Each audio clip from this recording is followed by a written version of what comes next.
जनता party 37 पर अटक रही है, कांग्रेस पार्टी 44 पर पहुंच रही है।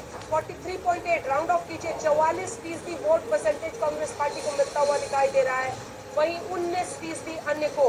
अगर पिछली बार के मुकाबले आप देखेंगे तो जो स्विंग है वो सीधा 15.7% जाता हुआ दिखाई दे रहा है कांग्रेस पार्टी के पक्ष में। ये एक बहुत बड़ा स्विंग है, लगभग 15-16% के आसपास का स्विंग है कांग्रेस पार्टी के पक्ष में।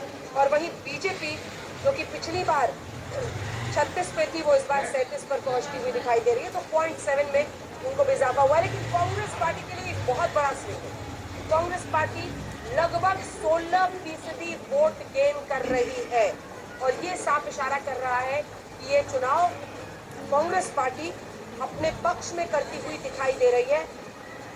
अब जल्दी से हम सीटों पर आ जाते हैं और सीटों को आपके सामने रखने की घड़ी आ गई है। ये अब सीट जब हम आपके सामने, पिछली बार 31 सीटें थी कांग्रेस पार्टी की, वो 50 से 58 पर पहुंच गए हैं। और वही भारतीय जनता पार्टी जिसकी सीटें थी 40 पिछली बार, वो 20 से 28 पर सिमट गई है, अन्य को 10 से 14। तो कुल मिलाकर बहुत बड़ा गेम ये कांग्रेस पार्टी के लिए। सीट प्रोजेक्शन में 23 सीटों का सीधा फायदा होता हुआ कांग्रेस पार्टी को दिखाई दे रहा है। वही भारतीय जनता पार्टी 16% की गिरावट, 16 सीटों की गिरावट है और 10 सीटों की गिरावट अन्य को भी जाती हुई दिखाई दे रही है। अब से कुछ ही देर में हम ये भी पूछेंगे कि ये देखिए, ये जो जेजेपी है, ये जेजेपी को हम मान रहे हैं या अन्य में हम सबको शामिल कर रहे हैं? जेजेपी के अलावा अन्य में सभी कोई, आईएनएलडी भी शामिल है, इंडिपेंडेंट शामिल है, गोपाल कांडा की पार्टी शामिल है। तो ये तमाम चीज लोग हैं। बीएसपी भी इस बार आईएनएलडी के साथ, लेकिन बीएसपी की सीट कोई इसमें नहीं दिख रही है।